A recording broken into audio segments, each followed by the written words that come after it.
Ne, zdaj, ko ste tako hipnotizirani, ni bilo nobene vesele do zdaj, ne, take šaljive. In jaz sem jo pa dobil, ko sem jo poslal na mail uredniški odbor, ker sem namreč faliran študent filozofije, so rekli, ti boš imel pa o resnici.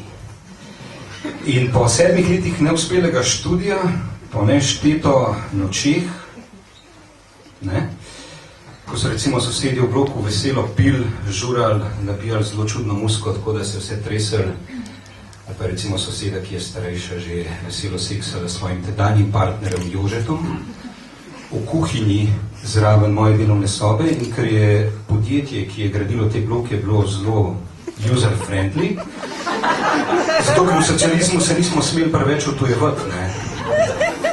Zakaj ne bi slišal, kaj sosedi počnejo, je bilo zelo smešno, recimo v 3 zjutraj, ko bereš v hrvatskom prijevodu Tomislava Ladana, Aristotelovu 4.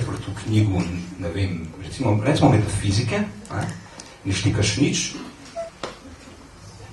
otroci že spijo, redo, in tam pohajajo zvok isti sosedne sobe. Nima veze, skratka, kot Mario. Bom kratek, ker me na WC pa konc prvega dela je.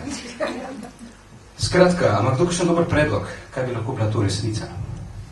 Kar hrabro. Dobite 2 CD-ja. 3 poster s podpisi. Ne. Kdo je nekaj rekel? Ne. Ne. No, dajmo začeti.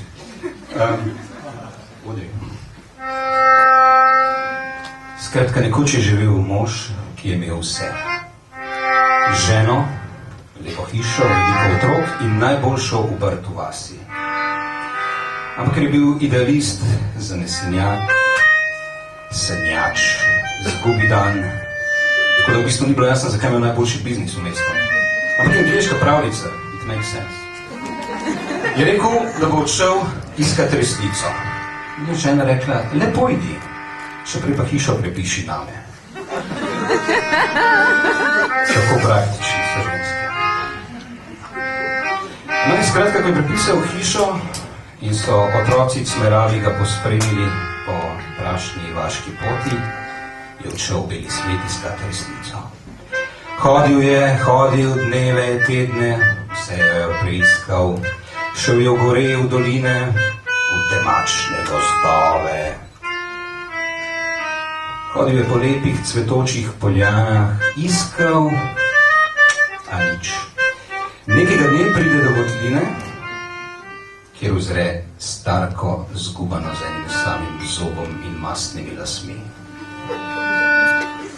Ni zdaj, da bi se glih napalil, ampak je že hodil mesece tako. Kaj čmo? Je po gozdu idilična narava, ne bomo zdaj delali problemov. Skratka, zgubana starka z mastnimi lasmi sedi na kamnu, ima noge narazen in kiklo in prav izzivalno gleda ta gozd vanj. Skratka, ko mu pomigne s koščeno rjavo roko, ve, da je našel samo resnico. In ga povabi v votlino. Tam živita leto in en dan. Na tako po enem letu in enem dnevu se odloči, da bo odšel nazaj. Obrne se in reče, starka, ker ste me tako veliko naučili in toliko ste mi tega dali, recite, kaj lahko storim za vas. Starka ga pogleda in mu pravi, ko boš odšel nazaj v dolino in pripovedoval ljudem o meni, jim reci, da sem lepa mlada ženska.